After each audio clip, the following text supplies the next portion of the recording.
반갑습니다. 순전한 기독교 읽기 구름책방 김상우입니다. 안녕하세요. 김문규입니다. 순전한 기독교 3부 4장은 도덕과 정신 분석에 대해서 이야기하고 있습니다. 이 두 가지가 어떤 면에서 함께 역할을 할 수 있고 어떤 면에서 다른지를 이야기하고 있는데 왜 굳이 이 두 가지를 이야기했을까요?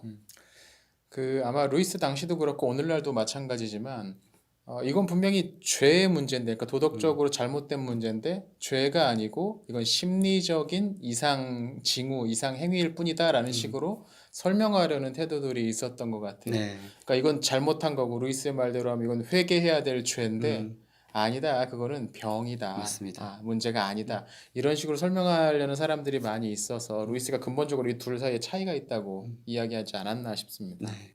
죄인들의 마음을 깊이 들여다봐서 그럴 수밖에 없었던 상황을 이해해 주는 것은 좋지만 그건 죄라는 이제 다른 것이 아예 차원의, 그렇죠. 죄라는 것이 아예 존재하지 않고 이것은 질병이다. 범죄자들은 우리의 동정이 필요하고 우리의 보살핌이 필요하다라는 입장들을 사실은 경계해야 했던 것이죠. 그렇죠.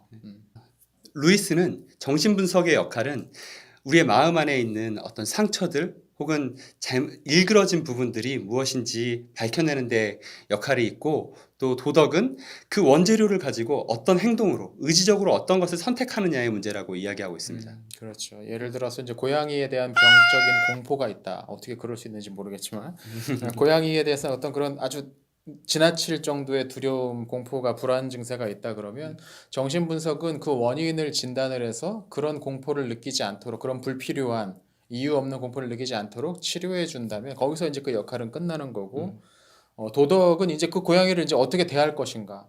이제 난 더 이상 너 무섭지 않으니까 아무것도 안 해서 발로 차서 학대를 할 것인가, 아니면 같이 놀아줄 것인가. 이걸 결정하는 차원에서 영향을 준다는 거죠. 요즘에도 이런 생각들의 영향인지 모르겠지만 있는 모습 그대로 내 모습 이대로 하나님이 날 사랑하셔, 이런 이야기들이 쉽게 오용되는 것들을 목격하곤 합니다. 오용. 네, 잘못 사용되는 그렇죠. 모습들을 자꾸 봅니다.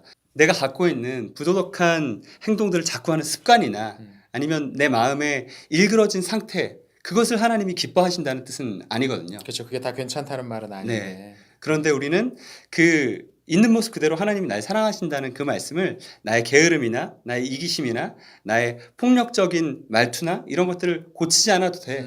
하나님이 날 사랑하시는데 네가 무슨 상관이야? 라고 변명할 때 자꾸 사용하는 것 같습니다. 또 말을 좀 바꿔보면 나 이렇게 태어났어 라는 그런 얘기죠. 이제 교회에서 그런 얘기들 듣잖아요. 저는 원래 전도를 못해요.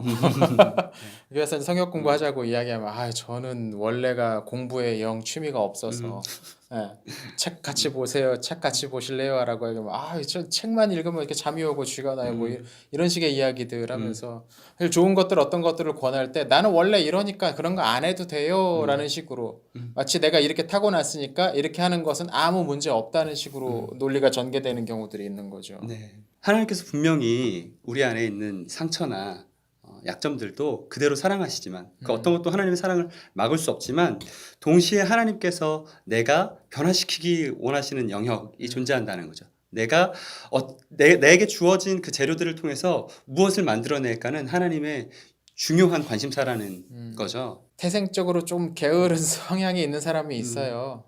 그러니까 그 사람 평생 게으르게 살아도 되는 게 아니고 그것을 고쳐 나가야 되는 부분이 있는 그렇죠. 거죠. 조금 더 시간을 부지런히 또 규칙적으로 하나님께서 바라시는 모습으로 그 시간을 사용할 수 있도록 자기를 바꿔나가는 과정이 필요한데, 나는 그냥 이렇게 타고났어요, 나는 이런 부분이 약해요 하고 나서 그걸 바꿀 필요가 없다는 식으로 이야기하는 것, 그러니까 모든 것을 그냥 구조적인 문제로 돌려버리는 거, 이건 좀 고쳐야 될 부분이 아닌가 싶습니다. 다른 예를 찾아보자면 공동체 안에서도 자꾸 말로 다른 사람들한테 상처를 주는 사람들이 있잖아요. 차가운 말투라든지 아니면 맞아요. 폭력적인 말투로 다른 사람들의 상처를 주는 사람이 자신의 행동을 변호할 때 우리 집은 원래 말을 이렇게 해. 맞아요. 서로 사랑하는데도 이렇게 하는 거야. 라고 변명할 때가 있거든요. 맞아요. 그리고 그것을 마치 그렇게 자라왔기 때문에 고칠 수 없는 것처럼 변호하는 경우가 있지만, 사실은 우리가 하나님께서 우리에게 바라시는 행동이 무엇인지 깊이 고민해 본다면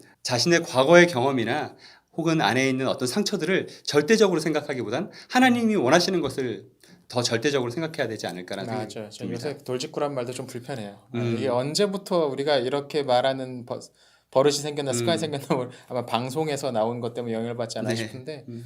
그냥 예의 없는 거예요. 근데 음. 그걸 돌직구래. 맞습니다. 나 이걸 혼동하는 것들이 좀 음. 문제가 있는 것 같아요. 동시에 뭐 그런 표현들도 있죠. 오그라든다. 음, 예, 우리가 언어에 대해서 이야기하고 있는데 맞아요. 오그라든다는 표현을 쓰면서 사랑한다는 말이나 아니면 음. 고마워 미안해라는 말을 하는 그치. 게 꼭 해야 오히려 되는 이상한 것들을 못하게 것처럼 만드는 네. 맞아요. 루이스는 이렇게 이야기를 합니다. 우리가 매일매일 하는 그 반복적인 선택 하나하나가 결국은 우리가 어떤 사람인지를 만들어 간다고 이야기를 하지. 이게 도덕을 이해하는 데 있어서 상당히 중요한 개념인 것 같아요. 그냥 너 이거 해? 그럼 내가 상 줄게. 너 이거 하지 않았어? 그럼 넌 벌 줄 거야. 이런 차원에서 도덕을 이해하는 게 아니고 이것이 우리를 만들어 간다는 거죠. 한 번의 행동이 그 다음 행동에 영향을 미치고 그 행동이 반복될수록 그 존재가 결정된다는 이야기.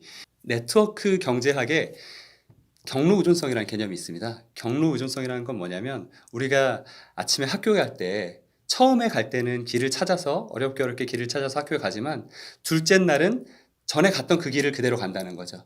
그리고 셋째 날, 넷째 날은 생각하지도 않는데도 내 발이 알아서 그 길을 따라간다는 거죠. 김유신 말처럼. 네, 맞습니다. 마찬가지로 우리가 한 번 어떤 상황에서 화를 내게 되면 다음에 비슷한 상황이 올 때 화를 낼 확률이 더 높아진다는 거예요. 처음에는 화를 냈던 게 마음이 좀 불편했는데 나중에는 화를 내는 게 자연스럽게 여겨지고 나중에는 화를 내는 게 내 권리인 것처럼 화를 안 내는 게 오히려 이상하다고 생각하게 되는 사태까지 이르게 되는 거죠. 얼마 전에 읽었던 다시 책으로라는 책에서 이 뇌의 가소성이라는 게 있다 뭐 그런 얘기도 들어본 것 같아요. 그러니까 우리의 뇌라는 게 사용하는 자원이 뭐 무한정 있는 게 아니고 사용할 수 있는 건 한정돼 있는데 그것이 한번 이런 것들을 하도록 뇌가 이게 설계가 되고 구축이 돼 버리면 다음번에 비슷한 상황이 있을 때 저쪽으로 가지 않고 한번 해놨던 이쪽으로 간다고 뭐 일맥상통하는 그런 이야기가 맞습니다. 아닌가 싶어요.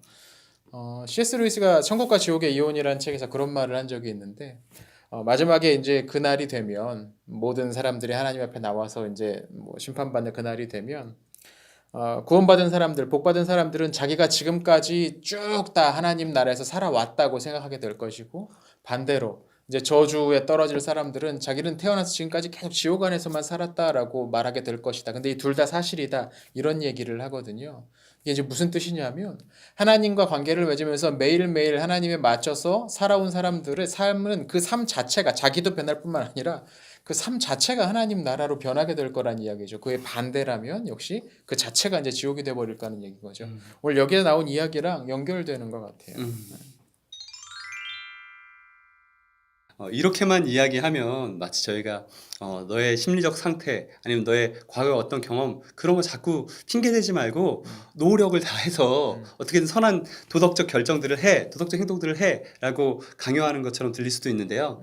하나님께서는 그렇게 말씀하고 계신 것 같지 않습니다. 그렇죠. 이 C.S. 루이스의 표현에 따르면 하나님은 우리의 행동, 그 찰나의 순간에 겉으로 보이는 것만 보시는 게 아니라 그 모든 것들을 함께 보신다는 거죠. 예전에 한창 유행했던 우리 아이가 달라졌어요 라는 프로그램이 있었습니다. 어렸을 때부터 아빠가 엄마한테 폭력을 자꾸 행사한다든지 아니면 말을 험하게 한다든지 그런 것들을 보면서 아이가 상처를 받아서 자기도 모르게 엄마한테 폭력을 행사하는 그런 모습들을 보면 사람들이 이제 공감하게 되는 거죠. 그리고 그 아이가 많은 훈육을 통해서 엄마에게 더 이상 폭력적인 말을 하지 않았을 때 감동을 느끼게 되는 거죠. 하나님께서는 우리 모두가 어떤 삶을 거쳐왔는지 우리 마음에 어떤 상처가 있고 어떤 아픔들이 있는지 다 알고 계신다는 거죠. 그래서 우리가 행하는 아주 작은 남들이 보기에는 별것도 아닌 것도 당연히 해야 하는 그런 행동들을 할 때 하나님께서는 그것을 굉장히 크게 보시고 또 춤출듯이 기뻐하신다는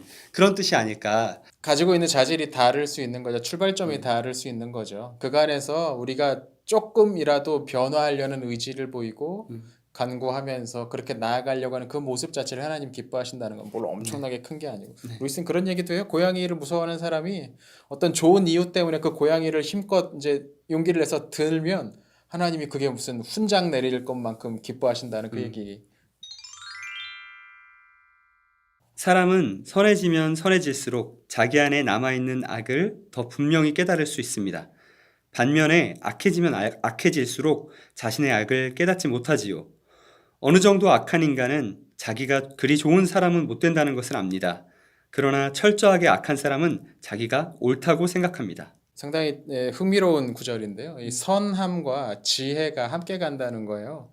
우리가 선해지면 선해질수록 좀 더 지혜로워지고 어떻게 더 선하게 할 수 있을까, 어떻게 더 선해질 수 있을까가 막 떠오르게 될 겁니다. 이건 하나님을 따라가서 살아본 사람들은 경험할 수 있는 그런 부분이니까요. 우리 한번 해봤으면 좋겠습니다. 자, 오늘은 우리 순전한 기독교 제3부 4장 도덕과 정신분석에 관해서 함께 이야기해 보았습니다. 다음 시간에 계속 다음 장 이어가도록 하겠습니다.